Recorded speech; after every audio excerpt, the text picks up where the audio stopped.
दूसरी जानिब आप ये देखते हैं, पता है जब IMF के मुआहदे के साथ आप लोगों ने चलना है तो अपनी मर्जी की मईशत के हवाले से पॉलिसीज आप लोग नहीं बना सकते। आप लोगों को IMF ने जो टारगेट देने हैं, टैक्सेस को लेकर सब्सिडी को खत्म करना है, आपने बिजली की कीमतों में इजाफा करना है, पेट्रोलियम मसनूआत में आपने इजाफा करना है। आप उनकी मर्जी के खिलाफ नहीं चल सकते। अगर आपको पैसे चाहिए, ये चीज कोई आप लोगों के लिए नई नहीं है। आप लोग भी IMF के मुआहदे में थे, आप लोग भी IMF की शिकों के मुताबिक, उनकी शराइत के मुताबिक चलते रहे। फारूक साहब देखें, IMF के पास पाकिस्तान गया क्यों? 22 बार गया। पाकिस्तान 7 बार पीपल्स पार्टी, 3 बार नून लीग की वजह से गया। वो भी इनकी जिम्मेदारी है। लेकिन फिर मैं आपको कहूंगा, यहां ये अपना IMF को बना देना। फिर ये क्यों कहते थे कि हम आएंगे तो पेट्रोल सस्ता 75 रुपए लीटर होगा। मिफ्ता इस्माइल कहते थे मैं बिजली सस्ती करूंगा, 16 रुपए से 12 रुपए होगा। हम IMF जब हमसे बात करता था, हम उन्हें कन्विंस करते थे, निगोशिएट करते थे, बताते थे कि ये महंगाई का बोझ हमारी पाकिस्तान की आवाम पूरा कर सकती।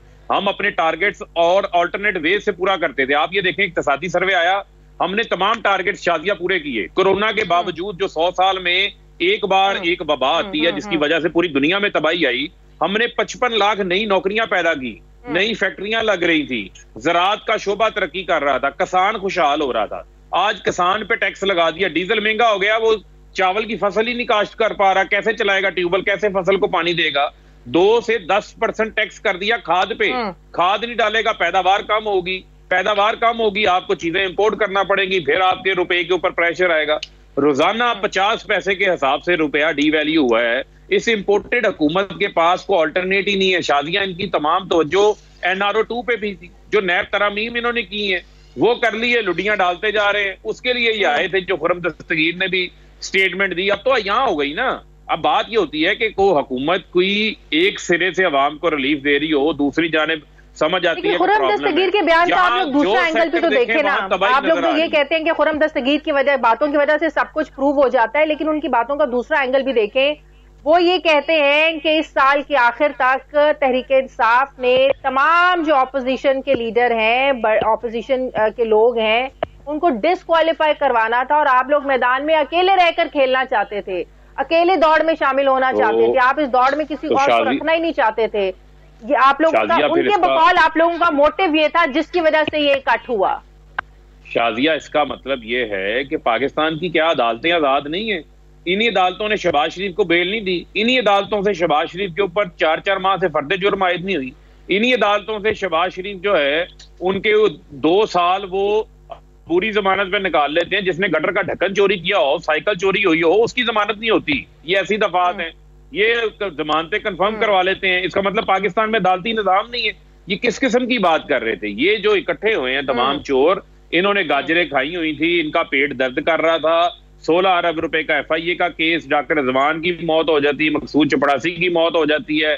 अब जो नैब तरामीम लेकर आए उसमें 8 अरब रुपए का शहबाज शरीफ, हमजा शहबाज, सलमान शहबाज का TT का केस खत्म हो जाएगा। वो पनामा रानी जो बार बार झूठ बोलती हैं, जिनकी बाहर से वो डॉक्यूमेंट्स आए हुए हैं, वो पर्सन स्पेसिफिक शिक डाल दी है। 21G खत्म कर दिया कि बाहर से अगर कोई सबूत आएगा वो अदालतों में बतौर सबूत पेश नहीं किया जा सकेगा।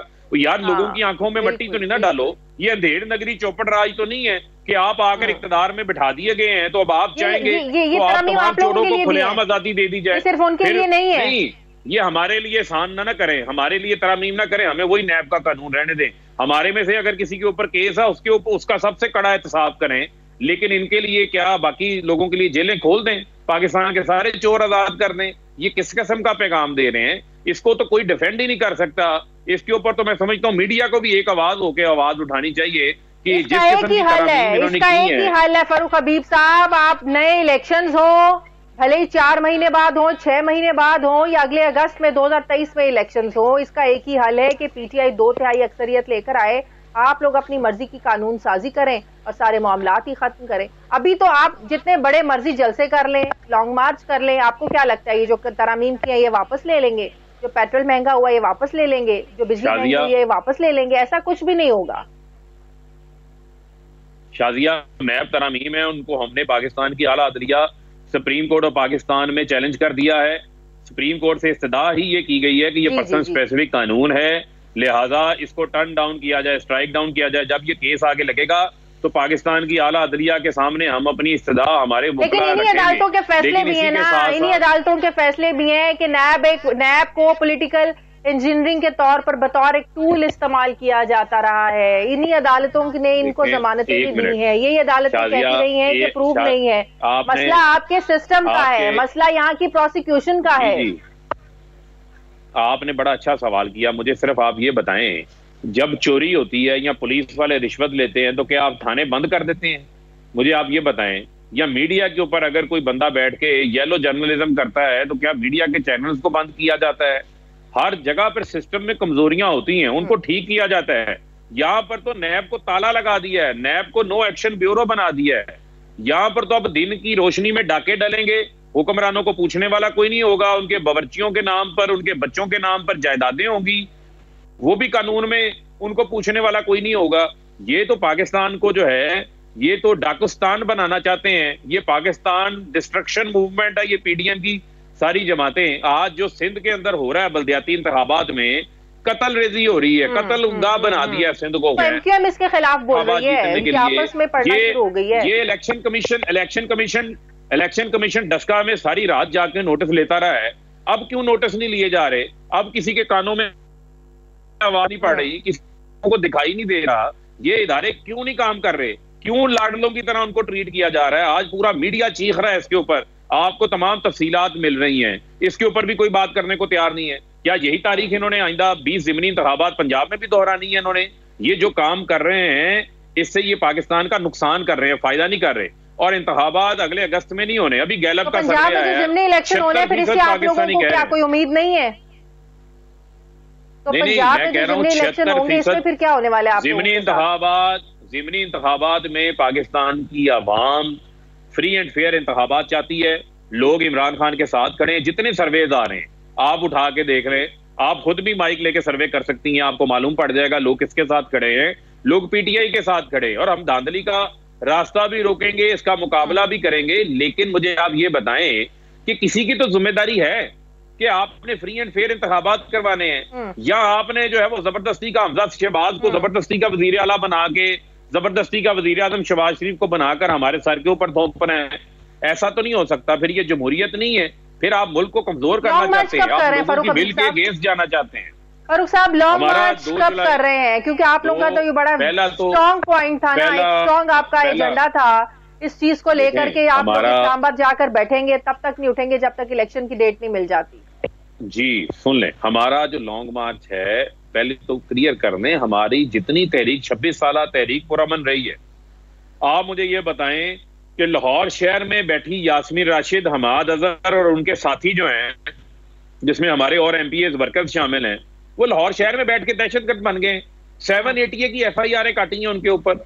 14 मुकदमात इन्होंने इमरान खान पर इस्लामाबाद में दर्ज किए हैं, असद उमर पर, परवेज खटक पर, कोर कमेटी के बाकी अरकान के ऊपर। और इसके अलावा जो इन्होंने खून रेजी की, कंटेनर्स लगाए, आंसू गैस चलाई, वो तमाम इन्होंने जुल्म और जबर किया। लेकिन लोगों का खौफ उतर चुका है, लोग अपना माइंड सेट कर चुके हैं। ये जुल्म और जबर से, खौफ से आवाज नहीं दबा सकते। इन्होंने जाना ही जाना है। लेकिन इसका ये भी तो मतलब है ना, हुकूमत अपने मकसद में कामयाब हो गई, लोगों को डराने में, धमकाने में।